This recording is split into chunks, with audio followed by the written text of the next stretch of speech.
कांग्रेस ने 48 पेज का घोषणा पत्र जारी कर दिया है। दिल्ली स्थित कांग्रेस मुख्यालय में सोनिया गांधी, राहुल गांधी, मल्लिकार्जुन खड़गे और मैनिफेस्टो कमेटी के अध्यक्ष पी चिदम्बरम ने 25 गारंटियों का ऐलान किया। कांग्रेस ने अपने मैनिफेस्टो में युवा, महिला, मजदूर और किसान पर फोकस किया है।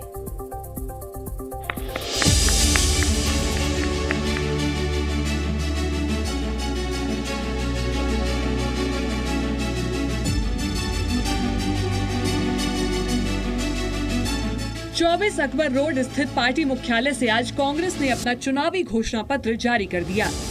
5 न्याय और 25 गारंटी के साथ कांग्रेस ने इसे नाम दिया न्याय पत्र। लेकिन सवाल ये है कि देश की आधी आबादी के लिए कांग्रेस के इस न्याय पत्र में क्या है? कांग्रेस ने महिलाओं के लिए कौन से वादे किए हैं? तो आपको बता दें कि इसमें आय और अवसर की समानता के साथ महिला सशक्तिकरण पर जोर दिया गया है। कांग्रेस ने नारी न्याय में महालक्ष्मी गारंटी के तहत गरीब परिवार की एक महिला को सालाना 1 लाख की मदद देने का वादा किया है। इसके अलावा महिलाओं के लिए 1/3 आरक्षण उन राज्य विधानसभाओं में लागू हो जाएगा जो 2025 के विधानसभा चुनावों में चुनी जाएंगी। कांग्रेस 2025 से महिलाओं के लिए केंद्र सरकार की आधी यानी 50% नौकरियां आरक्षित करेगी। कांग्रेस ने वादा किया है कि वो ये सुनिश्चित करेगी कि महिलाओं के वेतन में भेदभाव को रोकने के लिए समान काम, समान वेतन का सिद्धांत लागू किया जाए। फ्रंटलाइन स्वास्थ्य कार्यकर्ताओं जैसे आशा, आंगनवाड़ी, मिड डे मील रसोइया वगैरह के वेतन में केंद्र सरकार का योगदान दोगुना किया जाएगा। कांग्रेस भारतीय महिला बैंक को फिर से स्थापित करेगी, जिसे एनडीए सरकार ने बंद कर दिया था। कांग्रेस प्रवासी महिला श्रमिकों के लिए पर्याप्त रैन बसेरे बनाने के लिए राज्य सरकारों को धन देगी। साथ ही कांग्रेस राज्य सरकारों के सहयोग के साथ छात्राओं और कामकाजी महिलाओं के लिए छात्रावासों का एक नेटवर्क स्थापित करेगी। नारी न्याय के तहत गरीब परिवार की महिला को सालाना 1 लाख की मदद देंगे। कोई तालियां नहीं बजा रहे, क्या बात है? कांग्रेस ने नारी न्याय के तहत कई और ऐलान भी किए हैं, जिनमें कस्बों और शहरों में महिलाओं के लिए पर्याप्त संख्या में सुरक्षित और स्वच्छ सार्वजनिक शौचालय उपलब्ध कराए जाने के साथ सार्वभौमिक स्वास्थ्य देखभाल के लिए 25 लाख रुपए तक के कैशलेस बीमा का राजस्थान मॉडल अपनाने की घोषणा है, जिसका महिलाओं को भी फायदा होगा। इसके अलावा कांग्रेस ने वादा किया है कि वो 30 लाख सरकारी नौकरियां देने के साथ युवाओं और युवतियों को 1 साल का अप्रेंटिसशिप देगी। इस कार्यक्रम के तहत ट्रेनी को 1 साल में 1 लाख रुपए की सैलरी मिलेगी। कांग्रेस ने अपने घोषणा पत्र में नारी न्याय के अलावा कई और बड़ी घोषणाएं की हैं। इसे कांग्रेस ने संवैधानिक न्याय, किसान न्याय, युवा न्याय, हिस्सेदारी न्याय और श्रमिक न्याय का नाम दिया है। कांग्रेस ने हिस्सेदारी न्याय के तहत जाति जनगणना कराने की गारंटी दी है। साथ ही संवैधानिक संशोधन द्वारा 50% सीमा हटाकर SC, ST, OBC को आरक्षण का पूरा हक देने का भी वादा किया है। इसके अलावा संवैधानिक न्याय के तहत कांग्रेस ने 1 नेशन 1 इलेक्शन की मुखालफत की है। पार्टी ने वादा किया है कि लोकसभा और विधानसभा के चुनाव संविधान के मुताबिक ही होंगे। कांग्रेस ने EVM की पारदर्शिता बनाए रखने के लिए कानूनों में संशोधन करने का वादा भी किया है। कांग्रेस ने कहा है कि मतदान पर्ची को वीवीपैट पर्ची से मिलाया जाएगा। कांग्रेस ने अपने घोषणा पत्र में अग्निपथ योजना को खत्म करने का भी वादा किया है, जबकि कांग्रेस ने यह भी कहा है कि इंडिया गठबंधन की सरकार बनी तो पिछले 10 सालों में हुए भ्रष्टाचार के मामलों की जांच कराई जाएगी। एक तरफ एनडीए नरेंद्र मोदी जी जो कॉन्स्टिट्यूशन पर आक्रमण कर रहे हैं, लोकतंत्र पर आक्रमण कर रहे हैं, इंस्टीट्यूशंस को कैप्चर कर रहे हैं, और दूसरी तरफ इंडिया अलायंस जो कॉन्स्टिट्यूशन की रक्षा करता है, लोकतंत्र की रक्षा करता है। तो ये चुनाव इन दोनों फोर्सेस के बीच में है। कांग्रेस अपना मैनिफेस्टो जारी करने के साथ बीजेपी को लोकतंत्र के लिए खतरा बता रही है, तो वहीं बीजेपी ने कांग्रेस के घोषणा पत्र पर ही सवाल खड़े कर दिए। भ्रम का, झूठों का पुलिंदा और दूसरी तरफ भरोसे की गारंटी। तो मोदी की गारंटी जो भरोसे की गारंटी है और भ्रम का पुलिंदा जो उनके बयान से लेके और फोटो तक दिखाई पड़ रहा है। देश की जनता, विवेकपूर्ण जनता इसके ऊपर सम्यक विचार बिहार में पूर्णिया लोकसभा सीट के बाद अब सीवान सीट पर राष्ट्रीय जनता दल की मुश्किल बढ़ गई है। सीवान लोकसभा सीट पर अब बाहुबली शहाबुद्दीन की पत्नी हिना शहाब निर्दलीय उम्मीदवार के तौर पर चुनाव मैदान में उतरेंगी, जिससे लालू प्रसाद यादव के पारंपरिक वोट बैंक मुस्लिम यादव समीकरण को तगड़ा झटका लग सकता है। हम सब लोगों को बहुत गर्व है कि हम सीवान के हैं। लोगों से मिलना जुलना शुरू है और मेरे तो सारे ही अपने लोग हैं ना, उसमें कोई मेरा बटा हुआ नहीं है, जिससे हमारी पहले भी कोई नाराजगी नहीं थी, आज भी नहीं है। और रह गई बात कि वर्क में हम नहीं हैं आरजेडी में, और हम लोग ऐसी निर्दलीय की तैयारी कर रहे हैं। ये हिना शहाब है जो बाहुबली शहाबुद्दीन की पत्नी है।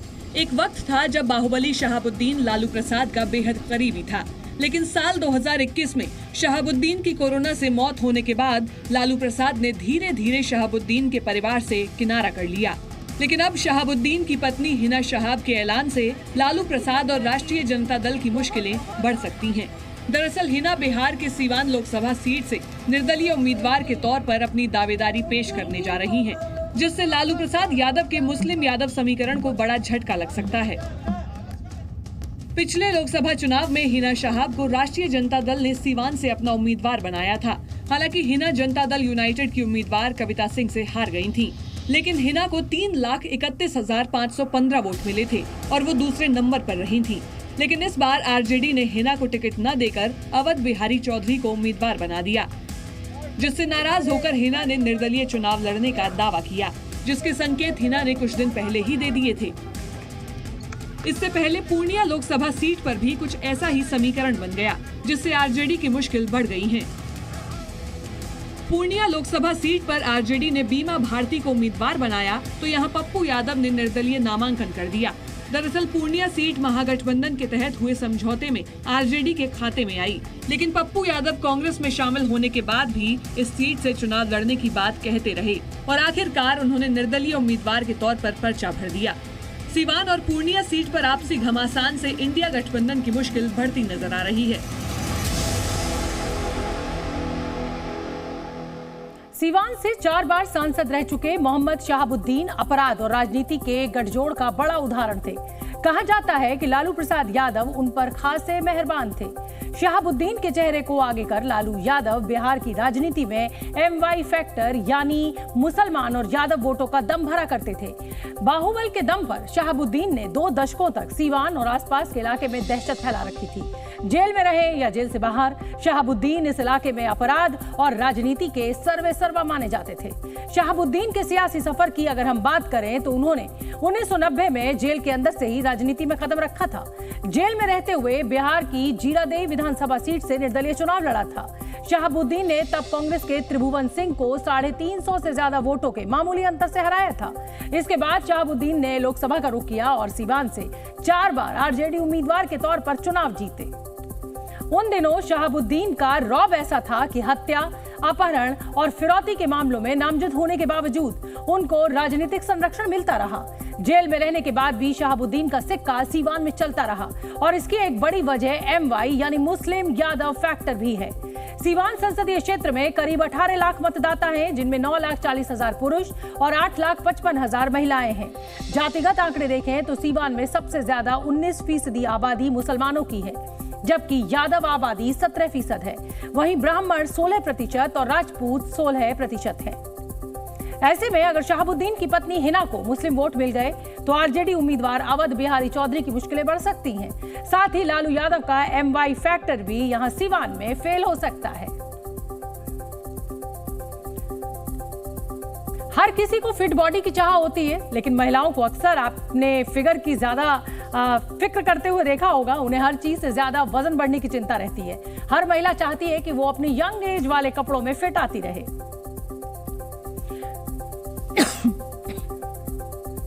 बॉलीवुड में भी ऐसी कई एक्ट्रेस हैं जिन्हें उनकी बढ़ती उम्र के साथ और भी ज्यादा पसंद किया जाने लगा और उसकी वजह है उनकी फिटनेस। फिर वो चाहे शिल्पा शेट्टी हो, मंदिरा बेदी हो या मलाइका अरोड़ा। यही नहीं, यंग जनरेशन एक्टर्स में भी फिट बॉडी पहली प्राथमिकता है।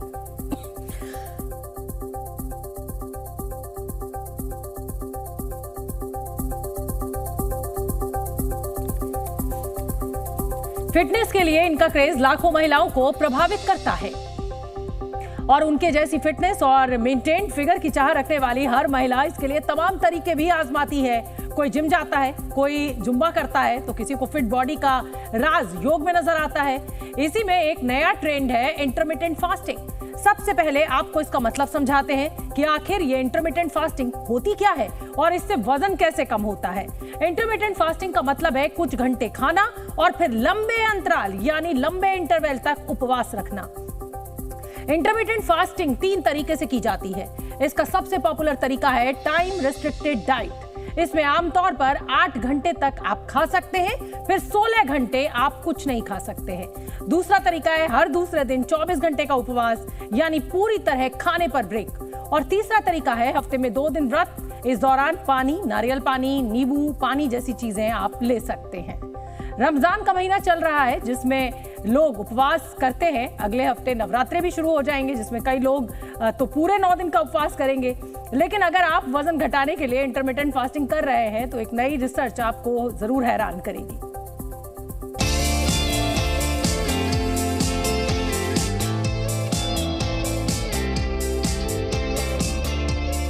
जरा सोचिए, एक दिन आपको पता चले कि जो रूटीन आप अच्छी सेहत पाने के लिए फॉलो कर रहे थे वो आपकी सेहत पर भारी पड़ रहा है तो झटका लगना तय है।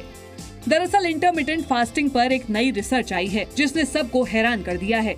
अमेरिकन हार्ट एसोसिएशन ने शिकागो में हुई एक कॉन्फ्रेंस में इंटरमिटेंट फास्टिंग पर रिसर्च की कुछ बड़ी बातें शेयर की, जिनमें ये निकल कर आया कि 8 घंटे खाना और फिर 16 घंटे का उपवास रखना यानी इंटरमिटेंट फास्टिंग करने से दिल की बीमारी से मौत का खतरा 91% तक बढ़ गया।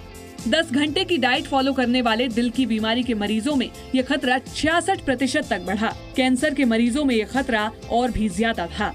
ये भी सामने आया कि 16 घंटे में खाने को अलग अलग इंटरवल में बांटकर खाने वालों में दिल की बीमारी से मौत का खतरा कम था।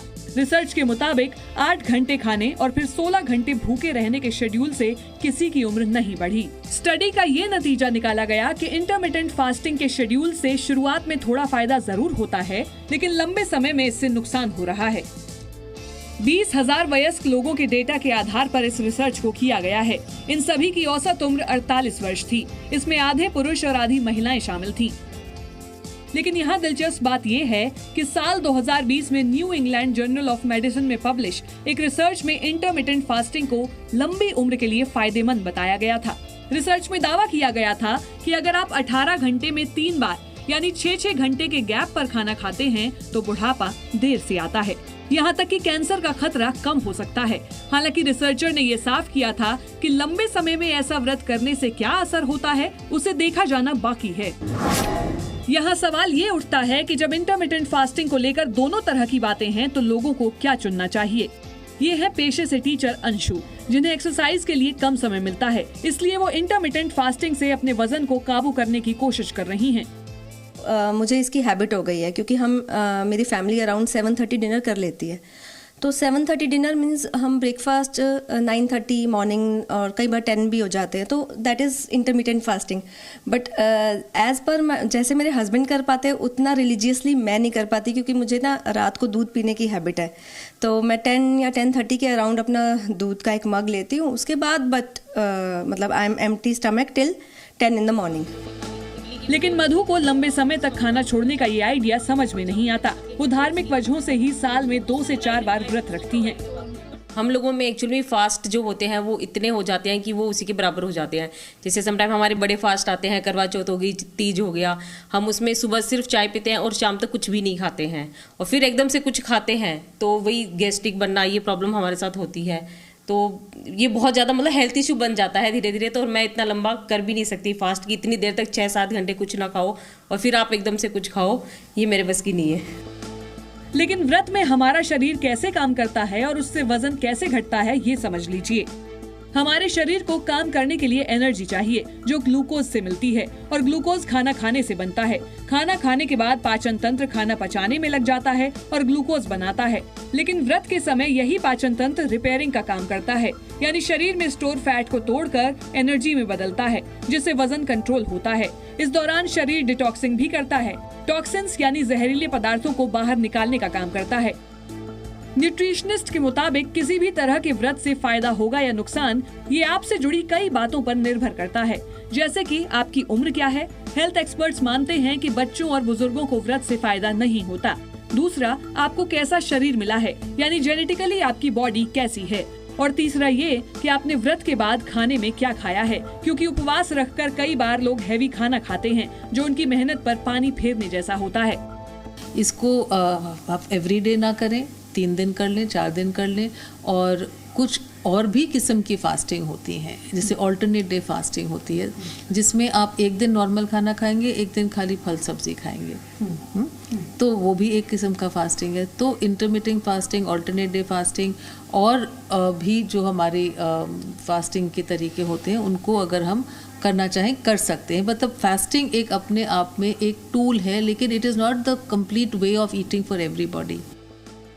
डॉक्टर्स का ये भी कहना है कि अगर डायबिटीज के मरीज, दिल के मरीज या कमजोर इम्यूनिटी वाले मरीज व्रत करने लगें तो उन्हें नुकसान हो सकता है। ऐसे में स्वस्थ रहने के लिए आप चाहे जो भी फिटनेस रेजिम फॉलो कर रहे हो, समय समय पर बॉडी चेकअप करवाते रहें और अपने शरीर की सुनते रहें। गांधी परिवार के जिस गढ़ को 2019 में स्मृति ईरानी ने ढहा दिया था, अब वहीं से उन्हें एक बार फिर चुनौती मिल सकती है। एक बार फिर गांधी परिवार का ही एक सदस्य अमेठी से स्मृति ईरानी के खिलाफ मैदान जंग में उतरने के लिए तैयार नजर आ रहा है। जी हां, हम बात कर रहे हैं सोनिया गांधी के दामाद और प्रियंका गांधी के पति रॉबर्ट वाड्रा की, जिन्होंने न सिर्फ अमेठी से चुनाव लड़ने की इच्छा जाहिर की है, बल्कि स्मृति ईरानी पर अमेठी की जनता को धोखा देने का भी आरोप लगाया है।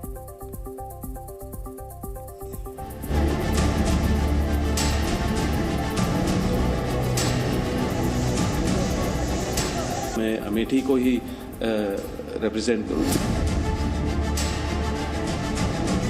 मैं अमेठी को ही रिप्रेजेंट करूं। अमेठी के लोगों को लग रहा है कि उन्होंने गलती की कि स्मृति जी को जिताया। जिस वक्त स्मृति ईरानी वायनाड में राहुल गांधी को घेर रही थी, उनके खिलाफ बीजेपी के लिए चुनाव प्रचार कर रही थी, ठीक उसी वक्त गांधी परिवार के दामाद रॉबर्ट वाड्रा अमेठी से स्मृति ईरानी के खिलाफ चुनावी मैदान में यलगार करने के दावे ठोक रहे थे। वो चाहते हैं कि गांधी परिवार का कोई भी सदस्य वापस आए, वहाँ वो भारी बहुमत से जिताएंगे। यहाँ तक कि वो मेरे से भी प्रेरणा करते हैं और आशा करते हैं कि मैं वहाँ अपना पहला कदम अगर राजनीति में रखता हूँ और सांसद बनने की सोचता हूं, तो मैं अमेठी को ही रिप्रेजेंट करूं। रॉबर्ट वाड्रा यही नहीं रुके।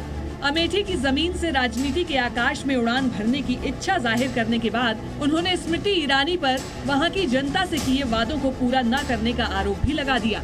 जो वहां की अभी सांसद हैं, उनसे वो अमेठी के लोग बहुत परेशान हैं और अमेठी में उनको लगा है कि गलती हुई, क्योंकि उनका मेरे ख्याल से ज़्यादा वहाँ आना जाना नहीं है, वहाँ कुछ प्रगति के बारे में नहीं सोच रहे हैं। बस वो ये देख रहे हैं कि गांधी परिवार के ऊपर कैसे कुछ बेबुनियाद कोई सवाल उठाएं, इल्ज़ाम लगाएं और बस शोर शराबा करें और अपनी पोजीशन का गलत इस्तेमाल करें। रॉबर्ट वाड्रा एक मंझे हुए राजनेता की तरह बात कर रहे हैं। वो स्मृति ईरानी को कटघरे में खड़ा करने की कोशिश कर रहे हैं। अमेठी से अपनी दावेदारी ठोकने के साथ साथ कांग्रेस को इशारा भी कर रहे हैं कि उन्हें दूसरी पार्टियों से भी चुनाव लड़ने का ऑफर है। खाली ये नहीं है कि अलग अलग क्षेत्र से, अलग अलग जगहों से भारत में, देश में मतलब कि मेरे लिए पुकार आ रही है, वो अलग अलग पार्टियों से भी आ रही है कि आप हमारे तरफ से आ जाइए। तो सवाल ये है कि क्या कांग्रेस स्मृति ईरानी के खिलाफ गांधी परिवार के सदस्य रॉबर्ट वाड्रा को टिकट देगी? क्या कांग्रेस स्मृति ईरानी को हराने के लिए प्रियंका गांधी के पति रॉबर्ट वाड्रा पर दांव लगाएगी?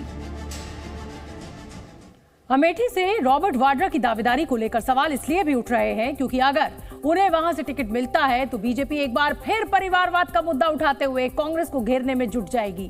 बीजेपी रॉबर्ट वाड्रा पर चल रहे पुराने मुकदमों के जरिए कांग्रेस को घेरती आई है, लिहाजा वो एक बार फिर भ्रष्टाचार को बढ़ावा देने के आरोप लगाएगी। यही नहीं, अगर रॉबर्ट वाड्रा चुनाव लड़े और हार गए तो इससे भी भविष्य में पार्टी की फजीहत हो सकती है। लिहाजा कांग्रेस हड़बड़ी में बिल्कुल भी नहीं है। कांग्रेस ने अमेठी या रायबरेली से उनकी उम्मीदवारी को सिरे से खारिज तो नहीं किया है, लेकिन अभी तक हरी झंडी भी नहीं दिखाई है। उनको मौका मिलेगा तो वो जरूर लड़ेंगे, मगर अब किसको मिलेगा ये मैं कह नहीं। इतना वक्त तो मैम अमेठी रहे, हर एक 543 सीटें कुछ अलायंस के है और कुछ हम लोग खुद लड़ रहे हैं, तो ये कोई मामूली काम नहीं है। हमने सोच समझकर जो खड़े हो सकते हैं, चुनाव जीतने की क्षमता रखते हैं, उन लोगों को चुन रहे हैं। अभी टाइम है।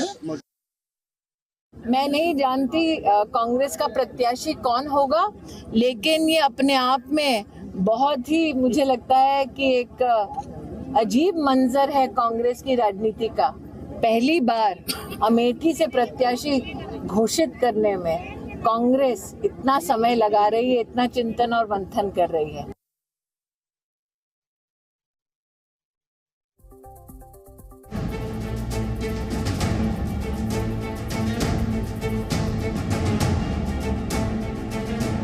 कांग्रेस के किले में सेंध लगाने वाली स्मृति ईरानी एक बार फिर अमेठी से जीत की हुंकार भर रही हैं।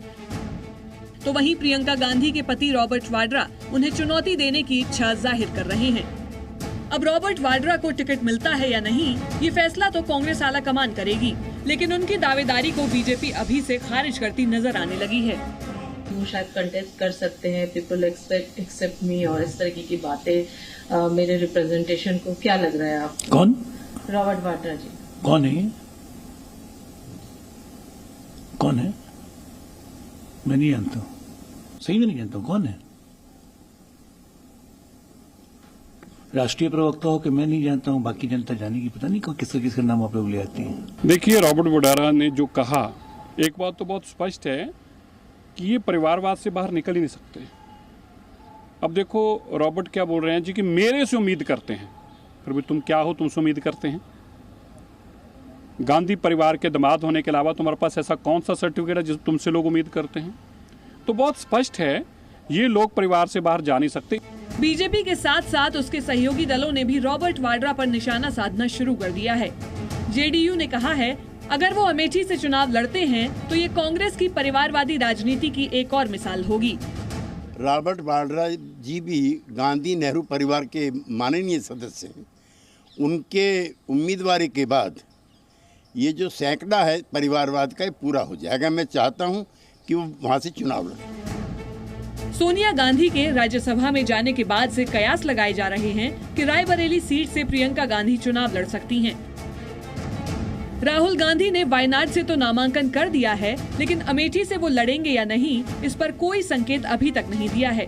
ऐसे में अमेठी सीट से अगर रॉबर्ट वाड्रा को टिकट मिलता है तो गांधी परिवार से राजनीति में एक नई एंट्री होगी। शेयर मार्केट में बीते कुछ वर्षों में एक खास ट्रेंड देखा जा रहा है और वो ये कि महिलाएं भी बढ़ चढ़ कर शेयर मार्केट में निवेश कर रही हैं। अगर आप नई महिला निवेशक हैं तो बाजार में कैसे निवेश करें, ये बता रहे हैं जी बिजनेस के मैनेजिंग एडिटर अनिल सिंघवी। यह हमारा बेहद ही खास और प्यारा शो है मैडम सर। अब इनकी जो महिला दर्शक हैं, और पिछले कोविड के बाद से ये सारी दर्शक काफ़ी कुछ मार्केट में इंटरेस्ट लेने लगी, क्योंकि है ना, घर पे उस वक्त बिजनेस चैनल चलते थे और परिवार के बाकी सदस्यों को देखकर, पति भाई या पिताजी को देखकर इनका भी इंटरेस्ट बन गया कि थोड़ा थोड़ा हम भी हाथ आजमाएं, शेयर खरीदते बेचते भी हैं। तो जो नए नए इन्वेस्टर्स से पिछले 3-4 साल में आए हैं, विशेषकर महिलाएं, देखिए आपको शुरुआत कैसे करनी है। सबसे पहले तो ये कि आप म्यूचुअल फंड्स के जरिए निवेश करें।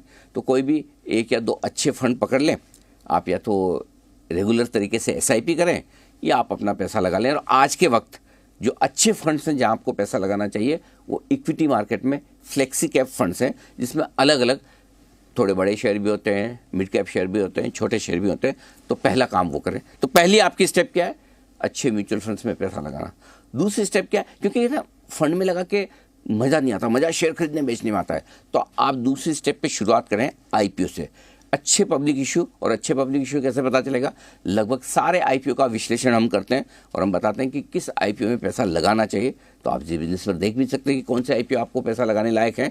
तो फिर IPO से शुरुआत कीजिए, और उसके बाद जब आपका हाथ जम जाए, आपको समझ आने लगे ये मार्केट में कैसे काम होता है, तब जाकर आप अच्छी क्वालिटी के शेयरों को अपने आप खरीदना और बेचना शुरू करें। ये प्रोसेस है 1 by 1। अगर आप इसके साथ आगे बढ़ेंगे तो आप भी है ना इक्विटी मार्केट की एक अच्छी इन्वेस्टर तो हो ही जाएंगी, और धीरे धीरे प्रयास करते हुए समझ के साथ काम करेंगे तो एक्सपर्ट बनने में भी देर नहीं लगेगी। तो इक्विटी मार्केट में सिस्टमेटिक तरीके से निवेश करें।